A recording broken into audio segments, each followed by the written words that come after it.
Cloroquina contra a Covid. Pelo segundo dia seguido, o Brasil é o país que tem mais mortes no mundo em 24 horas. Oficialmente, os mortos são agora 23.473. Uma cidade paraense tem quase um quarto dos moradores infectados. 9 semanas e meia de restrições e Belo Horizonte começa a reabertura de parte do comércio. Cientistas comprovam a eficiência das máscaras feitas em casa. O Japão suspende o estado de emergência com menos doentes e internações. A França destina 20% do PIB para compensar as perdas econômicas causadas pela pandemia. Nos dias que antecedem a decisão do Procurador-Geral da República sobre se denuncia ou não o presidente pela suposta interferência política em investigações da Polícia Federal, Jair Bolsonaro faz uma visita de cortesia a Augusto Aras, na sede da Procuradoria em Brasília. A Polícia Federal recolhe câmera e cartões de memória que registraram a reunião ministerial de 22 de abril. O presidente divulga nota em que pede respeito mútuo entre os poderes. Diz que nunca interferiu em trabalhos da PF. E que, por questão de justiça, acredita no arquivamento do inquérito que motivou a divulgação do vídeo da reunião.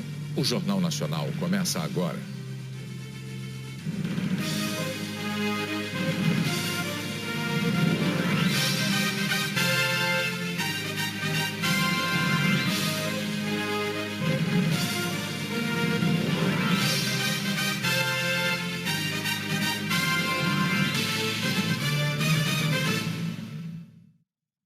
A Organização Mundial da Saúde suspendeu testes com a hidroxicloroquina para tratamento da Covid-19. A OMS lançou o projeto Experiência de Solidariedade há mais de 2 meses, com o objetivo de avaliar a segurança e a eficácia em pacientes de 17 países de 4 medicamentos contra a Covid-19, entre eles a hidroxicloroquina. Hoje, o diretor-geral Tedros Adhanom citou um estudo publicado na sexta-feira na revista científica Lancet, que observou uma maior taxa de mortalidade entre pacientes de Covid-19 que usaram a hidroxicloroquina e a cloroquina. This concern relates to the use of hydroxychloroquine and chloroquine in COVID-19. E disse que no sábado, representantes de 10 países se reuniram e concordaram em pausar os testes com esse tipo de medicamento por segurança para revisar as evidências disponíveis até o momento. A hidroxicloroquina também foi colocada no armário por pesquisadores franceses que enalteceram a droga no início da pandemia. O estudo francês, que ganhou grande projeção por ser o pioneiro em apontar o remédio supostamente eficaz contra a doença, foi retirado do site com o seguinte aviso: os autores retiraram esse artigo e não querem que ele seja citado por causa da controvérsia em relação à hidroxicloroquina. Eles pretendem revisar o artigo. No Brasil, 1.250.000 comprimidos de cloroquina já foram produzidos pelos laboratórios das Forças Armadas. A quantidade foi informada nesse documento em que o Ministério da Defesa pede mais 520 milhões de reais ao Ministério da Economia para combater a pandemia. Ontem, em entrevista à Globo News, o ex-ministro da Saúde, Nelson Teich, criticou as diretrizes divulgadas pelo governo federal logo depois que ele saiu do cargo. O ministério recomendou o uso da cloroquina em estágios iniciais da Covid. Teich disse que ele e o presidente Jair Bolsonaro tinham posições diferentes sobre o assunto. Se tem coisas que eu não sei se funcionam, eu não posso gastar dinheiro nisso. Porque eu tenho muito pouco dinheiro. Eu tenho que gastar dinheiro no que eu sei que funciona. Porque quando você não tem planejamento, o que acontece? Quando o dinheiro acaba, falta tudo. Derivada de uma planta usada por indígenas da Amazônia peruana, a cloroquina demorou a ser aceita como produto da indústria farmacêutica por ser muito tóxica. Na década de 40, começou a ser adotada no tratamento da malária. Por ter efeito anti-inflamatório, passou a tratar também doenças autoimunes. A hidroxicloroquina usa o mesmo princípio ativo, mas é considerada potencialmente menos tóxica. Em laboratório, a cloroquina e a mais moderna hidroxicloroquina costumam ser eficazes na eliminação de vírus e, por isso, são sempre testadas em novas doenças. Foi assim com o ebola, zika, chikungunya, mas quando testada nas pessoas, o resultado, em geral, tem decepcionado. Decepciona ou assusta? Esse médico que teve a Covid-19 sentiu um dos efeitos colaterais mais perigosos da cloroquina, a mudança no ritmo do coração, que pode não ser percebida em casa por quem não é médico. Teve uma queda do ritmo cardíaco, algo que eu nunca tinha visto. Eu cheguei a 47, 48 de frequência. E aí, desde então, eu já me assustei e eu parei de usar. Em 3, 4 dias voltou ao normal, né? Mas isso foi um alerta. Especialistas brasileiros lembram que a imensa preocupação com a pandemia e a vontade de encontrar uma solução não podem justificar um vale-tudo que acabe prejudicando ainda mais a saúde dos doentes. Não é o caso do, vamos dar porque vale qualquer coisa, se não faz bem também não vai fazer mal. Ele pode fazer mal, ele traz um risco cardíaco que não deve ser negligenciado, ainda mais quando você fala de um protocolo que é para uso precoce, que é para um grande número de pessoas. A maior parte das pessoas doentes saram espontaneamente, a doença é limitada, não é a cloroquina que melhorou. É a evolução natural, é o tratamento e a defesa do organismo. Não dê o milagre ao santo que não existe. Na coletiva de imprensa hoje, os representantes do Ministério da Saúde foram questionados sobre a suspensão dos testes pela OMS. A secretária de Gestão do Trabalho e da Educação na Saúde disse que o Ministério da Saúde está tranquilo e sereno em relação à orientação sobre as medicações, que segue acompanhando os estudos no mundo e que possui um banco de informações com 216 protocolos sendo usados em diversos países. O Brasil tem hoje 23.473 mortes pelo novo coronavírus. 807 óbitos foram registrados de ontem para hoje. O número total de casos confirmados chegou a 374.898. Uma pesquisa da Universidade Federal de Pelotas, nas 5 regiões do país, concluiu que o Brasil tem 7 vezes mais contaminados do que mostram as estatísticas oficiais. Durante uma semana, pesquisadores do IBOP com equipamentos de proteção individual foram a campo e fizeram 25.025 entrevistas. Aplicaram também testes rápidos para o coronavírus em 133 municípios de todos os estados do país, incluindo o Distrito Federal. Em 90 municípios conseguiram testar pelo menos 200 pessoas. Nessas cidades vivem mais de 54 milhões de pessoas, pouco mais de 1/4 da população brasileira.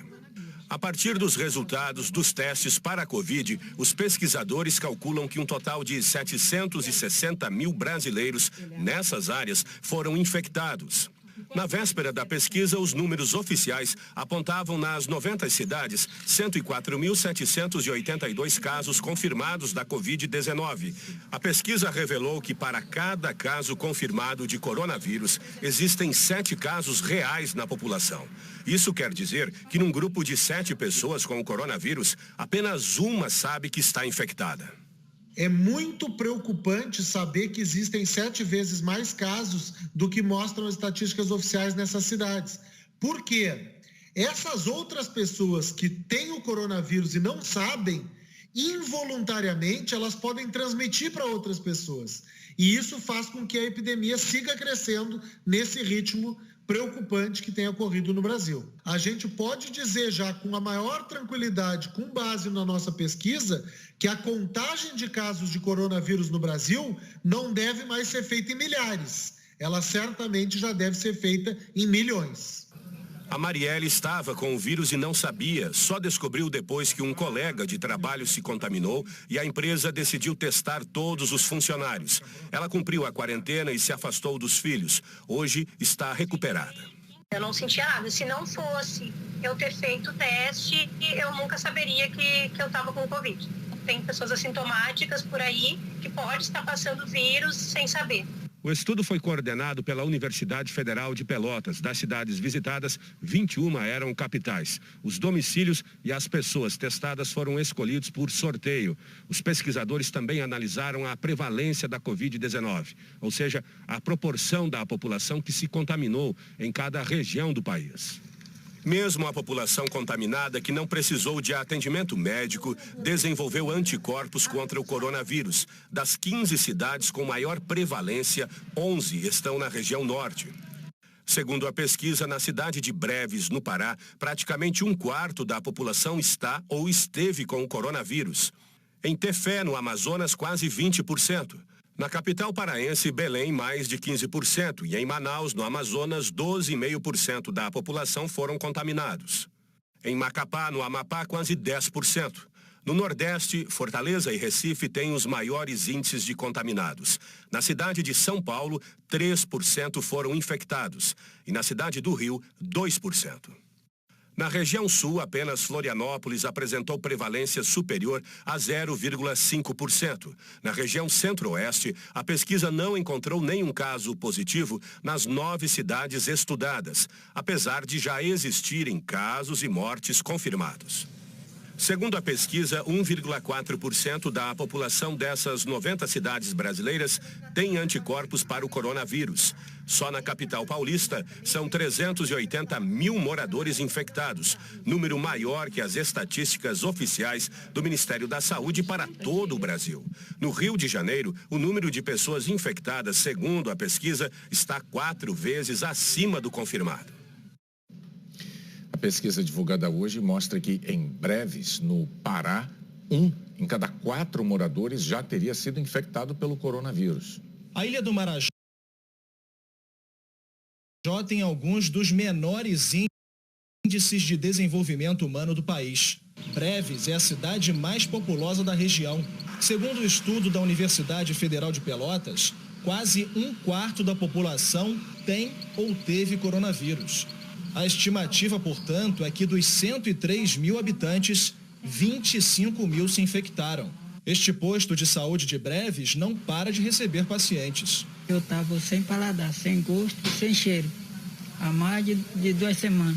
O secretário de Saúde de Breves afirma que o alto índice de contaminação estaria relacionado à grande movimentação de viajantes que atravessam o Marajó, vindos de Belém, Manaus e Macapá. O Marajó só tem um município que tem uma UPA, inaugurada recentemente em Breves. Os outros municípios trabalham tudo na função ainda de HPP, Hospital de Pequeno Porte. É uma deficiência da quantidade de respiradores ainda, é uma deficiência no leito de UTI e é uma deficiência do leito de UTI para hemodiálise. Breves recebe pacientes de outras 6 cidades do Marajó. O município tem hoje 459 casos confirmados e 53 mortes. O Hospital de Campanha de Breves foi inaugurado há apenas 2 semanas, com 18 dias de atraso e somente 4 leitos de UTI. Hoje, segundo o governo, mais 4 respiradores foram enviados para cá. A unidade também possui 56 leitos clínicos. No Hospital Regional de Breves, também administrado pelo governo do estado, não há mais vagas nos leitos para pacientes de Covid. A família de seu Olavo, de 66 anos, só conseguiu um leito de UTI depois de entrar na justiça. Segundo a família, o coronavírus afetou o funcionamento dos rins e o serviço de UTI não tem hemodiálise. Durante a transferência para Belém, o artesão teve uma parada cardíaca e não resistiu. A Secretaria de Saúde do Pará lamentou a morte de seu Olavo. Declarou ainda que o tamanho do estado exige uma logística diferenciada e que instalou respiradores hoje no Hospital de Campanha de Breves. Também hoje o governo do Pará suspendeu o lockdown em Belém e em outras 15 cidades. Segundo o governo, estudos indicam uma tendência de queda no número de casos e de mortes. Quase todos os municípios do Acre registram casos da Covid-19. Dos 22 municípios acreanos, 20 têm pessoas contaminadas pela Covid-19. A doença já alcançou até os locais mais isolados do estado, como a cidade de Mâncio Lima, a mais ocidental do Brasil. E em Marechal Thaumaturgo, na fronteira com o Peru, são mais de 40 casos. Aqui só se chega de barco ou de avião. As condições precárias de saúde nessas regiões preocupam. A gente achava que nunca ia chegar em nossa cidade. Mas hoje estamos vivendo em plena pandemia e estou morrendo de medo, não só eu, mas toda a população. O maior número de casos é em Rio Branco. No último fim de semana foram confirmados mais de 1.000 novos registros da doença e o sistema público de saúde está no limite. Dos 34 leitos de UTIs da capital, 29 estão ocupados. Em todo o estado, são 4.501 infectados, 97 vítimas. Neste fim de semana, 35 respiradores chegaram ao Acre encaminhados pelo Ministério da Saúde. Os aparelhos devem ser instalados até o final deste mês. Eles não chegaram a tempo para seu Raimundo Nonato. O pai da Alcineide esperou 3 dias uma transferência para um leito de UTI. A dor de saber que meu pai lutando pela vida e não tem UTI. Meu pai precisando ser transferido e não tem UTI para levar ele. Isso é desesperador. O governo federal também enviou 80 respiradores ao Rio Grande do Norte. Segundo a Secretaria de Saúde, outros 40 devem chegar ao estado ao longo da semana.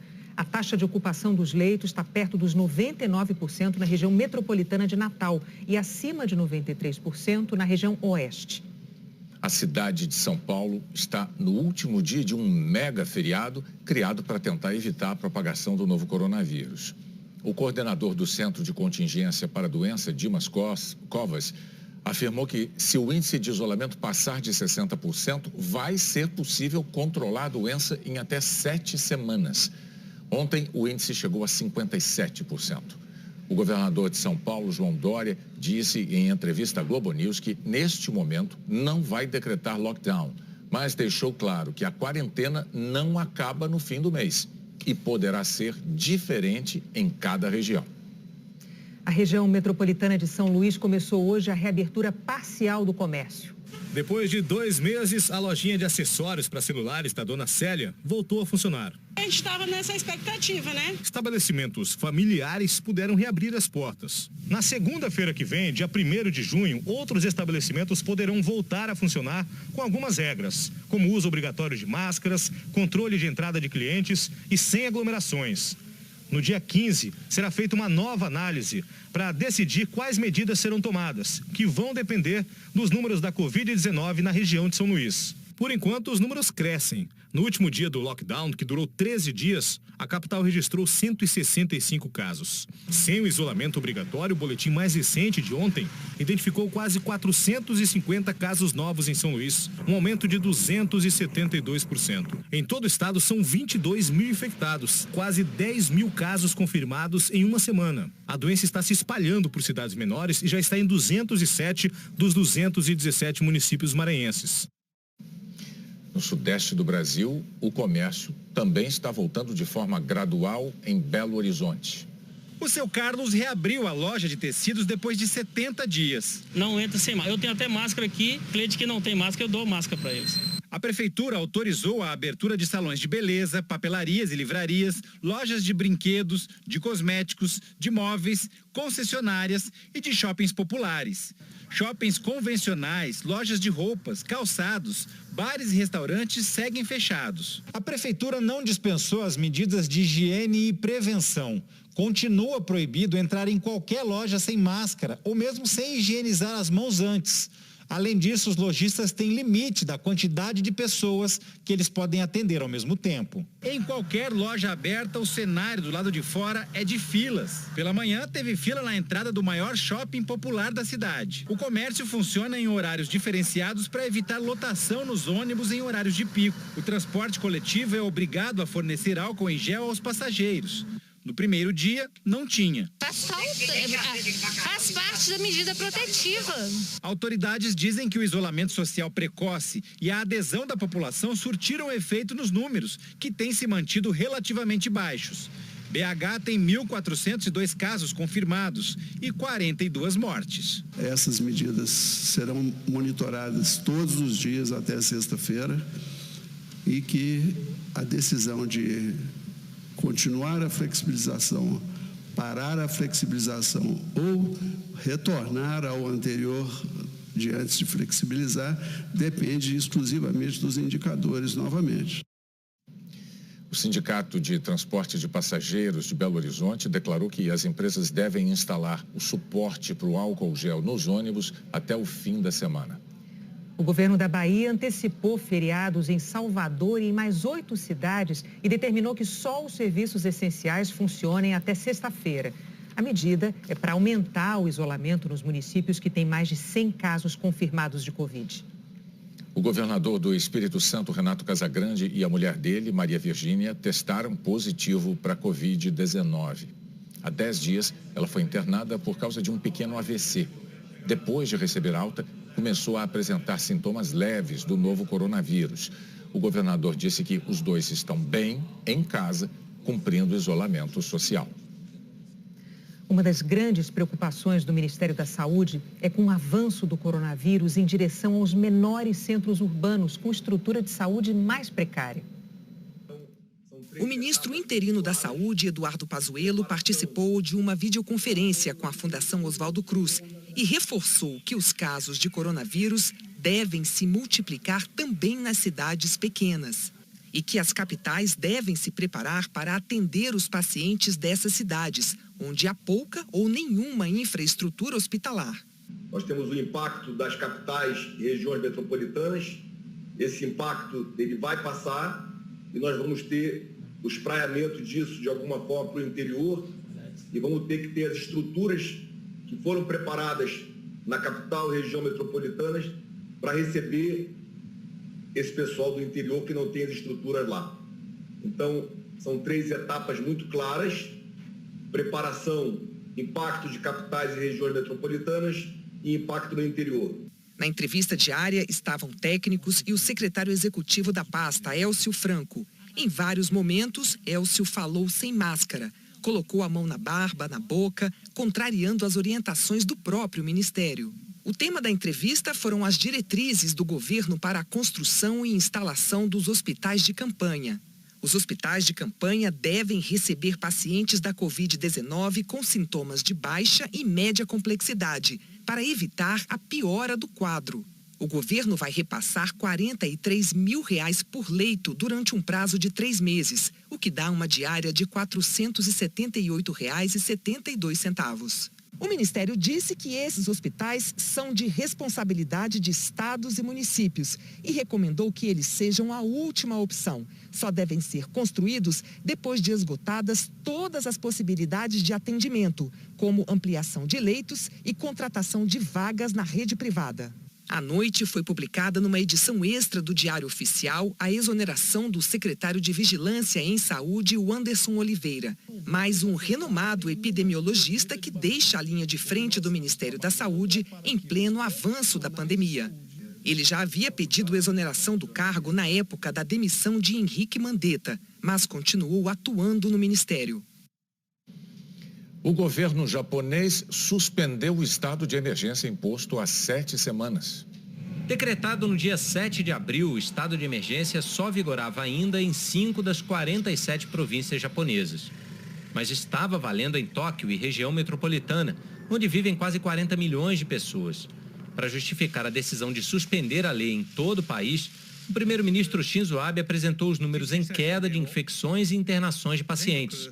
O índice de mortes por cada 100 mil habitantes está abaixo de 0,5.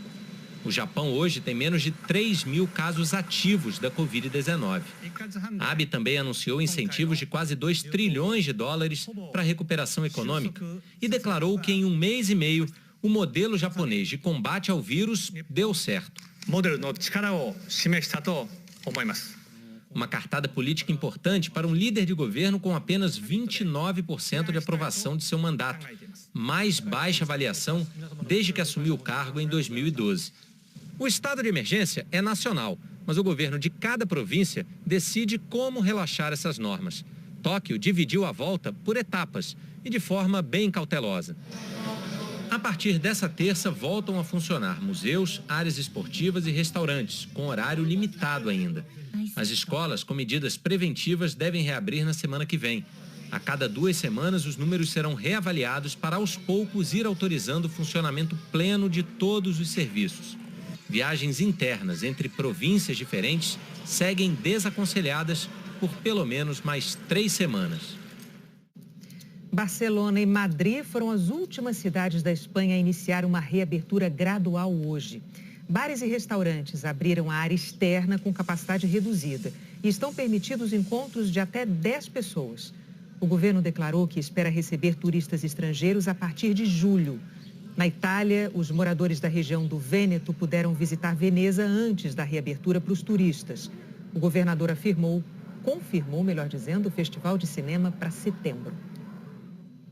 A seguir, o primeiro estudo científico sobre a eficiência das máscaras caseiras. O trabalho dos agentes comunitários de saúde ainda mais relevante na pandemia.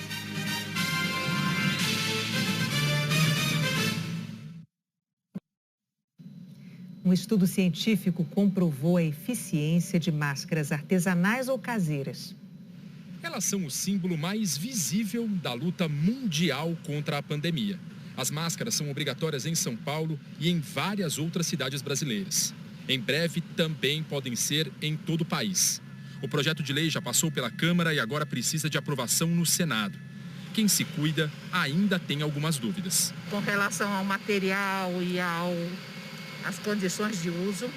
Este engenheiro molecular, professor da Universidade de Chicago, nos Estados Unidos, é um dos autores do primeiro estudo científico sobre a eficácia das máscaras caseiras. Ele diz que nos testes observaram eficiência de filtragem em diferentes tecidos. Com a ajuda de uma máquina, os pesquisadores simularam em laboratório os diferentes tamanhos de gotículas que saem da nossa boca quando falamos, tossimos ou espirramos, por exemplo. E avaliaram a capacidade que 10 tipos de tecidos têm de filtrar essas partículas. O algodão apresentou o melhor desempenho. Filtrou, em média, 64% das gotículas menores e 82% das maiores. O cetim, por sua vez, só foi capaz de segurar 14% das partículas menores e pouco mais da metade das maiores. Os pesquisadores americanos também analisaram a combinação de tecidos e a sobreposição de camadas. E fizeram uma descoberta surpreendente. Dá para fazer em casa, gastando pouco, uma máscara tão eficiente quanto essa daqui, a chamada N95, usada pelos profissionais de saúde.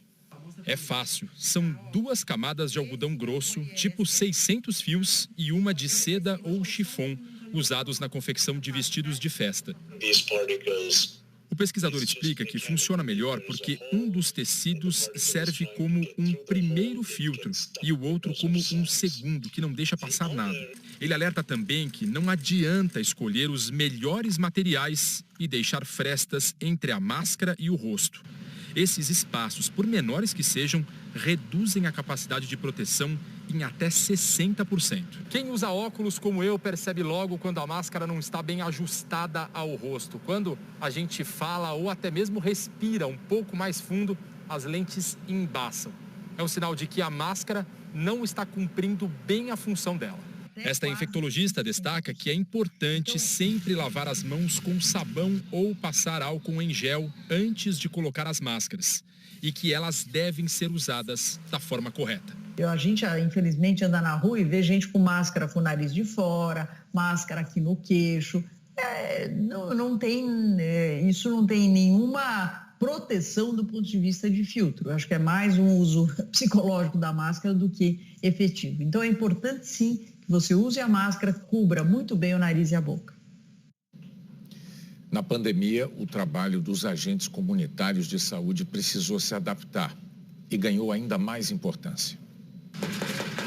Secretaria de Saúde. Eles não param. Os agentes de combate a endemias estão à procura de um velho inimigo, o Aedes aegypti. Aqui está cheio de larva do mosquito, né? Eles são mais de 300 mil agentes comunitários em todo o país.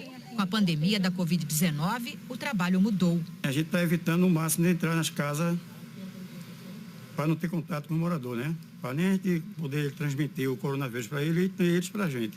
As visitas servem também para dar orientações sobre o combate ao novo coronavírus. Cuidado que a gente tem que ter em chegar em casa, em lavar a mão, trocar de roupa, tomar banho. Eu sei disso. Tá entendendo? São muito importantes, porque você vê morrendo muitas pessoas por aí. O trabalho deles nunca foi tão essencial. Esses profissionais chegam a locais esquecidos das periferias. Muitas vezes, eles são a principal fonte de informação sobre a Covid-19 para os moradores. E mais do que isso, eles são o elo que liga as pessoas da comunidade aos serviços de saúde.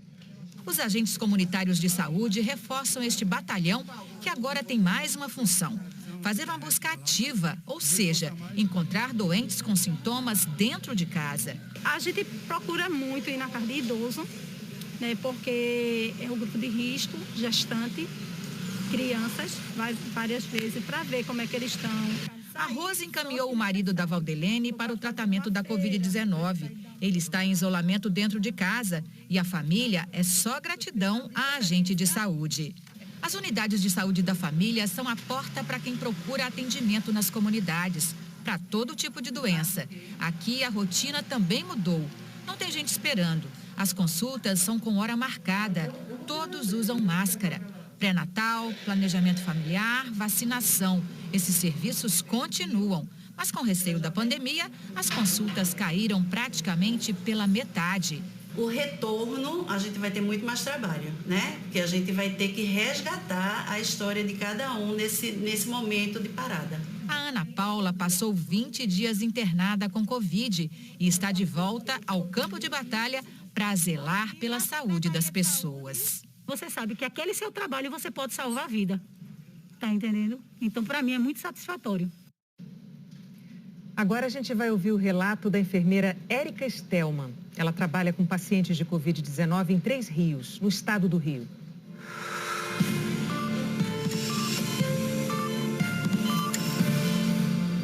Não é fácil usar máscara às 12 horas de plantão, né, o tempo todo no hospital. Não é fácil você usar luvas para todos os procedimentos. E a gente, por trás de toda a CTI, a gente não pode perder a nossa humanização em tratar o paciente, porque esse paciente também está sofrendo com isolamento, né? Ele fica com a gente aqui numa área isolada, ele não pode ter acompanhante, ele não pode ter visita, e a gente tem que o tempo inteiro, por trás de todas essas roupas, mostrar afeto, mostrar carinho. O problema é real, ele já existe, mas que a gente consiga passar por ele da melhor forma possível. E isso depende tanto de nós quanto de vocês. Todo dia nós dizemos aqui que o nosso objetivo é oferecer um espaço para que os profissionais falem de si, do que eles sentem, do que eles têm feito pelos pacientes. Enfim, para que eles dividam essa experiência intensa com todos os brasileiros. Mas na última sexta-feira nós cometemos um erro na edição desse quadro. Porque a médica Laís Andrade, que nos deu o depoimento daquele dia, contou que ela e colegas enfrentam problemas como a falta de equipamentos de segurança. A doutora Laís é emergencista. Ela atende pacientes em diversos hospitais dos estados do Rio de Janeiro e de Minas Gerais também. Quando ela gravou o depoimento dela, por exemplo, ela estava em plantão no Hospital Nossa Senhora da Piedade, que fica em Paraíba do Sul, no estado do Rio. É um hospital para o qual ela estava prestando serviços naquele dia como emergencista. Ela não é funcionária fixa de lá. Mas a médica falava dos problemas de forma genérica. Ela não estava falando especificamente daquele hospital, como nós demos a entender. O problema é que, desde o início dessa série, a gente sempre apresenta o nome do profissional vinculado ao local de trabalho dele. E foi o que a gente fez na sexta-feira. Só que, como eu disse, a doutora Laís trabalha em vários lugares diferentes. E, especificamente, aquele hospital em que ela gravou não tem os problemas que foram relatados. E esse foi o nosso erro. É por essa razão que o Jornal Nacional pede desculpas à doutora Laís, claro, ao Hospital Nossa Senhora da Piedade e a todos os telespectadores. Chegou a hora da previsão do tempo e olha quem está de volta, Anne Lotterman. Oi, Anne, boa noite. Você vai falar com a gente do frio, né? É isso, Renata. Boa noite para você, para o Bonner. Boa noite a todos.